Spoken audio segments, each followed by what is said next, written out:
ndazongotadza alphabet yeshona ndanzindira alphabet yacho ndandichipa mufananidzo.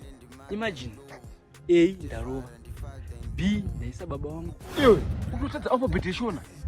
Ndazongotadza pana X ndati Zhanu yaramba, EU ndati Lora, zvese zvaramba.